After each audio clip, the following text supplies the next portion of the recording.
주 사랑의 교회. 네, 제가 얼마 전에 유수 중고등부에서 비전을 가진 젊은이가 되어라라는 그런 주제로 설교를 하면서 스티브 잡스 이야기를 한 적이 있습니다. 그렇게 이야기하면서 그때 아이폰을 사용하는 사람이 얼마나 되는지 한번 알아봤더니요. 보니까 저만 갤럭시를 쓰고 모두가 아이폰을 쓰고 있다는 것을 알게 됐습니다. 그래서 여기 계신 분들 중에서는 또 저처럼 갤럭시를 쓰는 분들도 많을 텐데요. 근데 이 스티브 잡스가 바로 애플 회사를 설립하고 아이폰을 만든 사람이죠. 그리고 2011년도에 병으로 세상을 떠났습니다. 그런데 이 스티브 잡스의 전기를 보면 어린 시절에 이 스티브 잡스는 교회를 다니던 아이, 아동부 주일학교에도 출석하던 그런 아이였습니다. 그런데 이제 중등부 시절에 한 매거진에서 아프리카에 굶어 죽어가는 그 아이들의 이 사진을 스티브 잡스가 보게 된 거죠. 그리고 하나님께 실망을 하게 된 겁니다. 사랑의 하나님, 자비의 하나님이 계시다면서 왜 이런 일이 일어나는가? 하나님이 계시다라면, 정말로 사랑의 하나님이시라면 이런 일은 절대 일어날 수가 없다. 이것이 바로 스티브 잡스가 신앙을 떠난 이유이고 나중에 불교로 가게 되는 배경이 됩니다. 그런데 참 안타까운 이야기죠.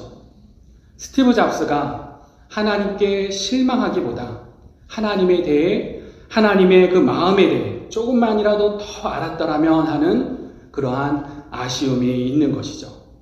이 세상은 죄로 인해 끼어졌고 그 결과 고통과 악과 기근과 굶주림과 죽음이 오게 되었지만, 그러나 우리 하나님은 이 세상을 포기하지 않으시고 예수 그리스도를 통해 구원의 길을 여시고 다시 에덴 동산이 회복되는 그 영원한 나라를 우리에게 약속하신 것입니다. 그리고 하나님은 지금도 우리를 통해 죄로 인해 깨어진 세상, 여전히 고통과 악이 있는 세상이지만 우리가 하나님의 손과 발이 되어서 하나님의 사랑으로 나아가서 이 모든 세상을 회복하기를 원하시는 하나님이 바로 우리 하나님, 자비와 사랑의 하나님인 것이죠. 이것이 아쉬운 점인 겁니다. 만약 스티브 잡스가 이것을 알았더라면, 이런 하나님을 만나고 그의 인생에 이러한 비전이 주어졌더라면, 그의 그 막대한 재산만이 아니라 그가 갖고 있는 그 혁신적인 창의력으로 그 아프리카의 굶주린 아이들의 더 근본적인 해결책까지 제시할 수 있는 그런 놀라운 삶이 되지 않았을까 하는 그러한 안타까움이 있는 것입니다. 그래서 저는 이제 중고등부 학생들에게 너희들은 스티브 잡스보다도 더 위대한 일을 할 수 있다. 왜냐하면 젊고 그렇기 때문에. 왜 하나님이 계신데 세상이 이러한가? 하나님에게 실망하지 말고 하나님이 주신 재능과 은사로 하나님의 그 비전을 이루는 자들이 되어라. 그렇게 말씀을 전했습니다. 중고등부 때 이 교회를 떠난 스티브 잡스를 생각하면 우리가 이제 중고등부를 위해서 계속해서 그렇게 진리를 알려주고 기도해주고 격려해주고 맛있는 것도 더 많이 사주고 계속해서 우리가 더욱더 관심을 가져야 하는 것이죠. 우리 모든 하나님의 백성은 세상이 왜 이러냐 실망하고 포기하는 그러한 사람들이 아닙니다. 우리만의 성공으로 그렇게 사는 자들이 아닙니다. 우리는 하나님의 발과 하나님의 손이 되는 그러한 사명으로 살아가는 자들입니다. 특별히 우리 예수님께서 머리가 되시고 우리가 지체가 되어 한 몸을 이루는 교회, 그 교회의 사명과 비전은 분명합니다. 바로 그것은 전도와 선교입니다. 우리 주사랑교회의 표어인 사랑으로 선교하는 교회는 그냥 단순한 구호가 아니라 우리가 교회가 이 땅에 존재하는 이유인 것이죠. 그래서 우리 주보를 갖고 계신 분들 또 자막으로 나올 텐데, 우리 주보에 있는 가운데 보시면은 우리 주사랑교회하고 여기 전도와 선교돼 있죠. 이 부분을 한번 함께 같이 읽어보도록 하겠습니다. 우리 전도와 선교 함께 읽습니다. 시작. 예수님이 교회에 맡겨주신 최초의 명령은 선교입니다. 예수님은 너희는 가서 모든 족속을 제자로 삼아 하나님 예수님과 성령님의 이름으로 세례를 주고 성경 말씀을 가르쳐서 지키게 하라 말씀하셨습니다. 그러므로 주사랑교회는 지역 전도와 해외 선교 및 개척교회와의 영성을 통한 폭넓은 선교 운동을 힘쓰겠습니다. 아멘. 우리 하나님께서 우리를 통해, 우리 주사랑교회를 통해 계속해서 이러한 사명을 이루어 주실 줄로 믿습니다. 그렇게 우리의 사명, 교회의 사명을 생각하며 오늘 말씀을 통해 우리가 어떤 존재로 부름받았는지를 확인하기 원합니다. 첫 번째로 우리가 교회에 대해 알아야 할 사실은 바로 교회는 선교를 위해 존재한다는 것입니다. 그래서 우리 28장 우리 19절 상반절만 먼저 같이 함께 보도록 하겠습니다. 우리 19절 상반절 말씀 함께 같이 읽습니다. 시작. 그러므로 너희는 가서 모든 민족을 제자로 삼아 아버지와 아들과 성령의 이름으로 세례를 베풀고 아멘. 그런데 우리가 생각할 것은 이것이죠. 예수님께서 이 명령을 주셨던 초대교회는 건물이 아니었다는 것입니다. 건물이 아니라 공동체였다는 것이죠. 그리고 예수님께서 그 공동체에 처음 주신 명령은 우리가 이 주보에서도 함께 읽었었던 것처럼 전도와 선교의 사명이었던 것입니다. 예수님이 교회로 모이라고 하신 이유, 공동체를 이루라고 하신 이유, 그것은 바로 전도와 선교, 가서 모든 민족을 제자로 삼기 위한 것입니다. 그러니까 이 전도와 선교는 교회의 옵션이 아니라, 교회의 한 프로그램이 아니라 예수님의 최초의 명령이자 바로 우리 교회의 존재 이유인 것이죠. 제가 신학교에서 공부할 때 배웠던 이 교회의 본질에 관한 아주 분명한 그러한 표현이 있습니다. 한 신학자는 교회에 대해서 이러한 표현을 썼습니다. 자막을 한번 보여주시고요. 한번 같이 읽어볼까요? 불이 타는 것으로 존재하듯이 교회는 선교로 존재한다. 이게 무슨 내용입니까? 불이 불탐으로 존재하듯이 교회는 다른 것이 아니라 선교로 존재한다는 것입니다. 불이 더 이상 타지 않으면 불이 아닌 것처럼 선교하지 않는 교회는 어떤 의미에서 교회가 아니라는 것이죠. 그래서 그렇다면 우리 주사랑교회 이제 더 열심히 해외로 나가야 되겠구나. 팬데믹으로 중단되었던 해외 선교 사역들, 그 주보에 나와 있는 선교지도 우리가 팀을 더 잘 꾸려가지고 직접 나가가지고 돕고 그런 사명을 잘 감당해야 되겠구나. 그렇게 우리 그 팀이 꾸려져가지고 차로 가던 비행기로 가던 선교지로 가가지고 협력 선교사님들 사역도 돕고, 그리고 또 나중에는 기회가 되면 이스라엘도 가고 터키도 가고, 그리고 우리 주일학교 아이들 또 유스 중고등부들 아이들하고 우리 고국 시골의 교회 가서 전도를 위한 영어 캠프 이런 것들도 벌이고, 이런 일들이 그렇게 일어났으면 좋겠습니다. 정말 그렇게 될 줄로 믿습니다. 아멘. 그런데 교회의 사명 선교는 그런 것만이 아니라는 것이죠. 그래서 요즘 말하는 미셔널 철치, 선교적 교회란 선교가 어떤 교회의 프로그램이 아니라 바로 성도 한 사람 한 사람이 선교적 교회로 살아가는 교회라는 것입니다. 원래 선교면 그냥 미션, 선교 그렇게 사용되지 선교적, 미셔널이라는 이런 형용사는 예전에는 없던 단어였습니다. 그런데 그러다가 90년대부터 미셔널, 선교적 이런 단어가 사용되기 시작되었죠. 왜냐하면 성경적인 진정한 선교의 의미를 그렇게 말씀을 통해 알게 된 것이죠. 선교라는 이 단어는 우리의 신앙의 교회의 그냥 프로그램으로서 어떤 명사로 선교 그렇게만 사용될 수 없는 단어라는 것입니다. 우리 하나님부터가 선교적 하나님, 미시오 데이 하나님이시고 우리 교회와 우리 삶의 모든 내용이 바로 선교적이라는 것입니다. 우리 예수님께서 오늘 우리에게 어떻게 명하십니까? 가서 제자로 삼으라. 그렇게 우리에게 말씀하시는 것이죠. 교회 건물 안에 갇힌 어떤 신앙이 아니라 우리 하나님은 이 세상 모든 영역에 임재하시는 하나님이시기에 교회에서만이 아니라 그 세상 속으로 뚫고 들어간 선교적 신앙이 진짜 신앙이라는 것입니다. 그래서 우리가 생각하는 해외 선교만이 선교가 아니라 우리의 사명은 우리 삶의 터전, 우리 가정, 우리의 일터, 우리의 비즈니스, 우리가 가는 체육관, 우리가 사용하는 마켓, 우리가 가는 모임, 모든 곳이 바로 선교지라는 것입니다. 그래서 우리 모두를 주사랑 공동체, 주사랑 교회로 불러주셨고, 예수님께서 우리 주사랑 교회의 머리 되시고, 우리가 각각의 지체로 연결된 그렇게 한 몸을 이룬 존재인데, 우리의 그 존재 이유를 생각한다면 그것은 바로 전도와 선교라는 것입니다. 우리 외로운 이민 생활 가운데 우리가 교회를 통해서 반가운 얼굴들 만나고 막 교제하는 그러한 즐거움이 있죠. 그리고 또 오늘도 2부 예배 후에는 주방 봉사로 일찍부터 오셔가지고 또 수고해 주시고 섬겨주시는 분들이 계시기에 우리 교회를 통해 맛있는 식사를 함께 할 수 있는 그런 즐거움도 있습니다.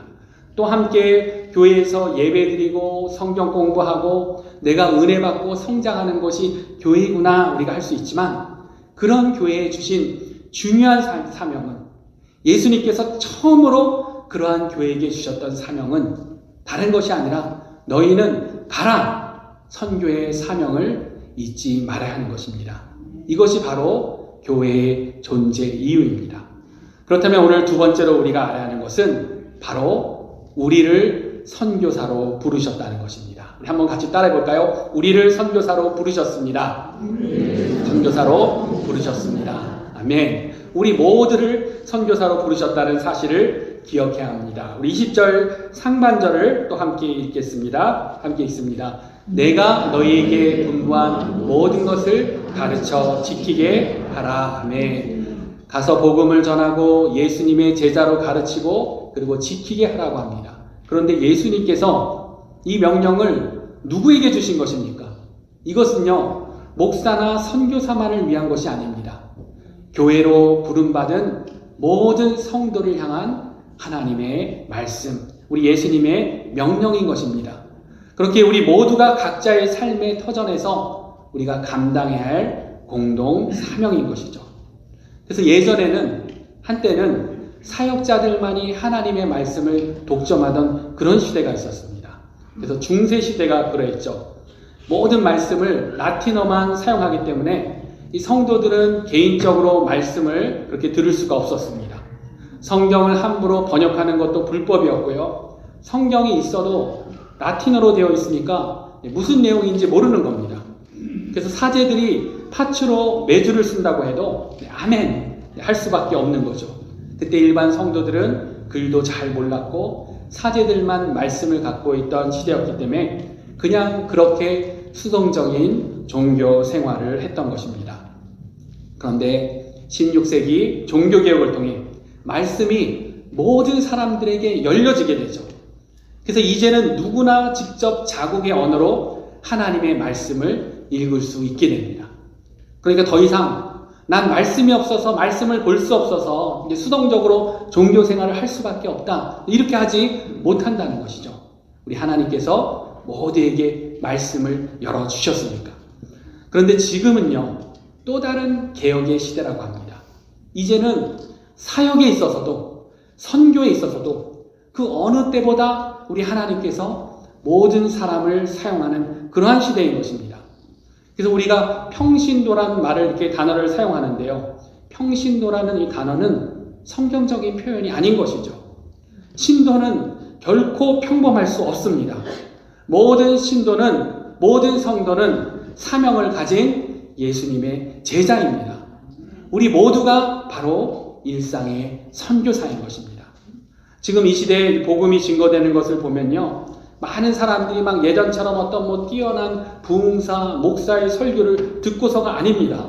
어떻게 대부분 복음을 받아들입니까? 대부분 성도들의 관계를 통해 이루어집니다. 직장 동료를 통해, 친구, 학부모, 비즈니스 등 이 지인을 통해서 교회로 초대되고 그렇게 예수님을 만나게 되는 것이죠. 그리고 또 초신자가 와서 예수님의 제자로 성장하는 것을 봐도 보면 어떤 목사나 사역자보다도 계속해서 이끌어주는 그런 영적인 멘토들이 있습니다.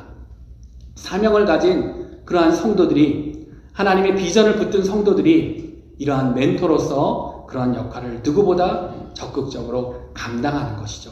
그렇게 소그룹에서 또 소그룹 리더들이 그런 일들을 감당하는 것을 보게 됩니다. 또 지금 이 시대에 하나님이 하시는 일들을 보면 성도들이 하나님이 주신 재능과 기회와 시간으로 하나님이 이 시대에 원하시는 그러한 사역들을 일으키는 것을 보게 됩니다. 나중에 더 적극적으로 사역을 하기 위해서 신학을 공부하고 전도사님, 목사님이 되시기도 하지만 그런 분들도 보면요, 처음에는 다 자신의 일을 하시면서 하나님이 주신 그 비전을 붙들고 하나님이 주신 사명을 붙들고 그런 일들을 감당하는 것을 참 많이 보게 됩니다. 그런 사역과 그 열매들을 보게 되는 것이죠. 지금은 그 어느 때보다 하나님께서 모든 사람을 사용하시는 그러한 시대입니다. 결코 나는 그냥 성도니까 하면서 수동적인 신앙생활을 하는 때가 아니라는 것이죠. 특별히 우리가 사는 이곳 베가스는 쉽지 않은 환경입니다. 그래서 내가 있는 곳은 너무 문제가 많아가지고 나의 신앙생활과는 이 장소는 별개의 장소이다 혹시 이렇게 생각할지 모릅니다. 그러나 절대 그렇지 않죠. 우리 하나님이 다스리지 못할 그러한 곳은 없습니다.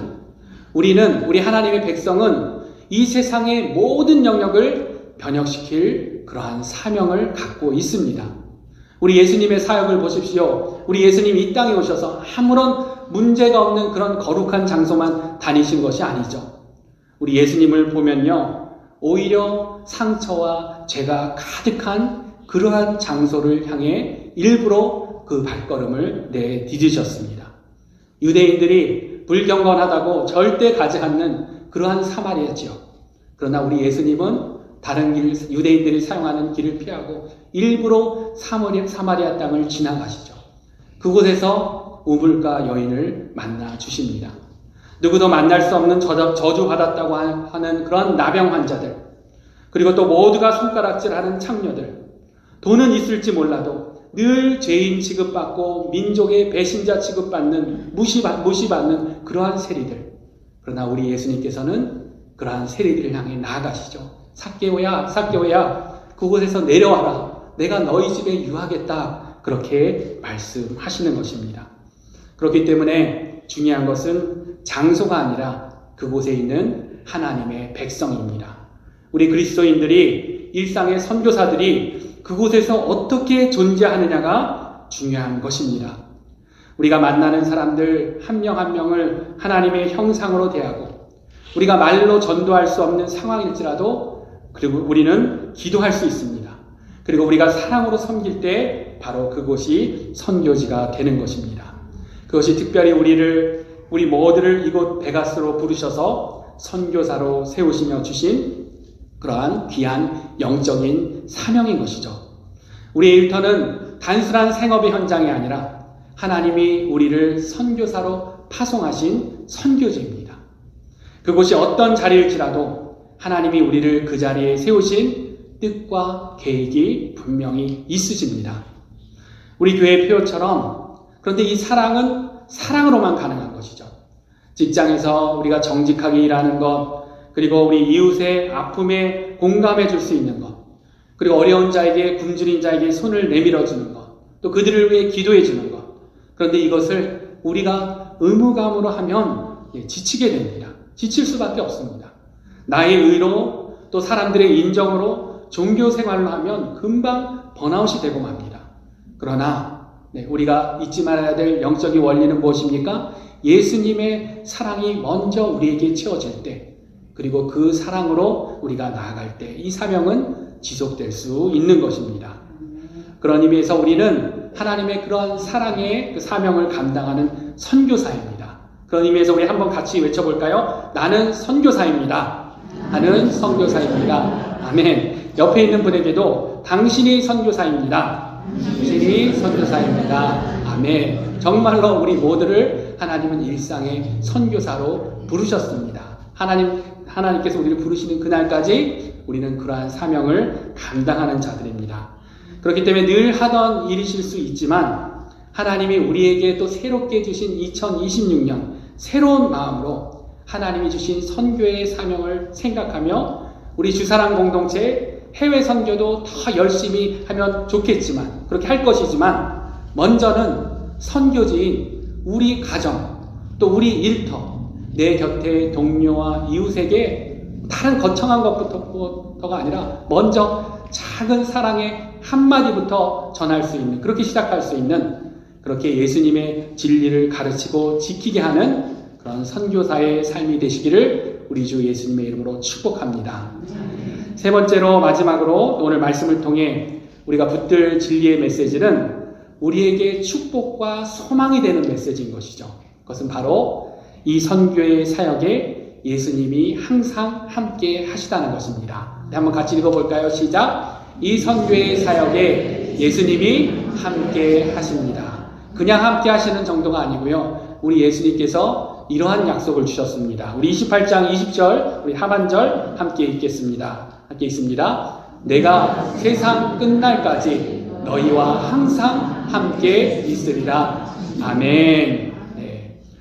그런데 우리가 이제 일상의 선교사로 우리가 가정에서, 일터에서, 직장에서, 생활 속에서 선교적 삶을 살겠다고 했는데, 그런데 현실은 쉽지 않죠.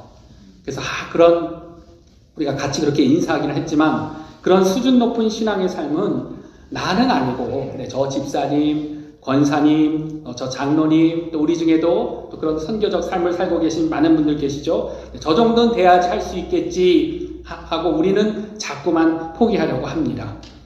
그리고 또 이 세상에 대해서도, 우리의 삶에 대해서도 하나님이 주신 그러한 사명으로 살기보다는 자꾸만 우리의 연약한 점은 실망스러운 부분을 자꾸만 보려고 하는 것이죠. 그래서 우리 스티브 잡스 말씀드렸던 것처럼 지금도 아프리카의 아이들이 굶어 죽고 있는데 하나님은 그 모든 걸 아시면서 왜 가만히 계시는가? 하나님은 왜 이런 문제에 대해 침묵하시는가? 교회들이 도대체 왜 이런가? 믿는 사람들이, 그리스도인들이라고 하는 사람들이 왜 이런가?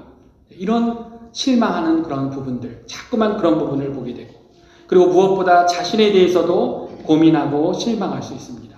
도대체 내 인생의 비전은 무엇인가? 나는 왜 이렇게 자꾸 포기하고 실패하게 되는가? 이러한 실망감, 이러한 실패감이 계속해서 우리 새해부터 우리에게 또 올 수 있는 것이죠. 그런데 오늘 예수님의 마지막 약속과 가르침은, 이 사명이 가능할 수 있는 유일한 방법은 오늘 예수님이 말씀하신 것처럼 바로 다른 것이 아니라 예수님과 함께 하라는 것입니다. 내가 세상 끝날까지 너희와 항상 함께 있으리라. 이 예수님의 약속을 우리는 계속해서 붙들고 간구하고 기도해야 하는 것입니다. 우리 예수님께서 이게 너희에게 준 사명이니까, 내가 명령했으니까, 교회에 준 첫 사명이니까 너희들이 알아서 해라 하시는 분이 아니라 뭐라고 말씀하십니까? 우리와 함께, 혼자서가 아니라 함께 친히 일하시겠다는 그러한 약속인 것입니다. 그렇기 때문에 우리의 마지막 결단은 우리의 능력으로 하지 않게 해달라고, 참 소망이신 예수님을 더욱더 의지하게 해달라고 그렇게 간구하고 기도하는 것이 바로 우리 신앙의 자세가 되어야 하는 것입니다. 이 세상에 또 우리의 삶에 실망스럽고 낙심스러운 일들이 계속해서 생길지라도 그것이 그냥 실망으로 끝나는 것이 아니라, 포기로 끝나는 것이 아니라 그것이 바뀌어서 우리의 기쁜 사명이 되게 해달라고 우리는 간구해야 하는 것입니다. 그래서 우리 주사랑교회 찬송가를 많이 부르지만, 많이 부르는 이 복음성가 중에 원하고 바라고 기도합니다라는 그러한 찬양이 있습니다. 그래서 오늘 우리 결단송으로 부를 것인데요. 이 찬양을 잘 모르셔도 이 가사의 내용을 기도하는 마음으로 우리가 찬양하기를 원하는데요. 그 1절과 2절 가사를 보면 그 가사 내용이 이렇습니다. 제가 읽어드리면, 이 세상을 살아가는 동안에 나의 힘을 의지할 수 없으니 기도하고 낙심하지 말 것은 주께서 참 소망이 되심이라. 1절 가사가 이렇게 되어 있습니다. 그러니까 이 세상을 살아가다 보면 자꾸만 내 힘을 의지하게 된다는 거죠. 그러다가 또 낙심하게 된다는 거죠. 그런데 이 결단이 무슨 결단입니까? 기도하면서 내 힘이 아니라 참 소망 되신 예수님을 의지하겠다는 것입니다. 2절 가사의 내용도 이렇습니다. 주의 길을 걸어가는 동안에 세상의 것 의지할 수 없으니 감사하고 낙심하지 말 것은 주께서 참 기쁨이 되심이라. 이렇게 되어 있습니다. 주의 길, 하나님 주신 사명, 일상의 선교사로 살아가는 그러한 길에 세상의 것을 의지하지 않고 예수님을 더욱 붙들겠다는 그러한 고백과 그러한 간구인 것이죠. 이것이 바로 우리 예수님, 내가 세상 끝날까지 너희와 항상 함께 있으리라, 바로 이 약속하신 이 말씀을 붙들겠다는 결단과 간구인 것입니다. 근데 이 찬양의 후렴 부분에는요, 더 귀한 간구와 기도의 내용이 있습니다. 그 후렴 부분도 읽어드리면, 하나님의 꿈이 나의 비전이 되고, 예수님의 성품이 나의 인격이 되고, 성령님의 권능이 나의 능력이 되길 원하고 바라고 기도합니다. 이것이 어떤 간구입니까? 이 세상에 대해서 또 나의 삶에 대해서 자꾸만 실망하고 하나님을 원망하는 것이 아니라 하나님의 꿈을, 세상을 바꾸는, 내 삶을 바꾸는 하나님이 나에게 주신 사명과 비전으로 삼고 예수님의 그 성품, 그 사랑으로 사역하고, 그리고 내 힘이 아니라 성령님을 의지하겠다는 그러한 아름다운 간구, 아름다운 기도인 것입니다. 이것이 우리가 사명을 감당할 수 있는 유일한 방법입니다. 이것이 선교적 사명을 감당하는 주산한교회가 늘 간구하고 잊지 말고 기도해야 될 그러한 기도 제목입니다. 이것이 선교적 삶을 살아가려는 선교사된 우리 모두가 날마다 간구하며 기도해야 될 그러한 내용인 것입니다. 혹시 이 세상에 대해, 하나님께 대해 실망하고 계신 그런 분이 계십니까? 왜 하나님이 계신데 세상이 이런가? 그렇게 질문하고 계신 분 계십니까? 왜 하나님이 계신데 내 가정이 이런가? 내 일이 왜 이런가? 내 인생이 왜 이런가? 이렇게 질문하고 계신 분들 계십니까? 우리는 미래에 완전해질 그러한 세상을 약속받은 자들입니다. 그러한 소망으로 살아가는 자들입니다. 그러나 죄로 망가진 지금 이 세상에서도 우리 가정 가운데서도, 우리 일터 가운데서도, 우리의 인생 가운데서도, 그 어떤 곳에서든 우리는, 또 우리 교회는 하나님이 주신 사명을 붙들고 그 사명을 이루는 자들입니다. 실망을 사명으로 바꾸고, 또 우리의 손이 예수님의 손길이 되고 우리의 발이 예수님의 발걸음이 될 때 세상의 절망 또한 소망으로 바뀌게 되는 줄로 믿습니다. 그렇게 승리하시는 주사랑 공동체, 2026년 우리 하나님이 새롭게 우리에게 주신 귀한 시간들을 아름답게 더 만들어 나가시는 저와 여러분들 되시기를 우리 주 예수님의 이름으로 축원합니다. 우리 함께 기도하도록 하겠습니다.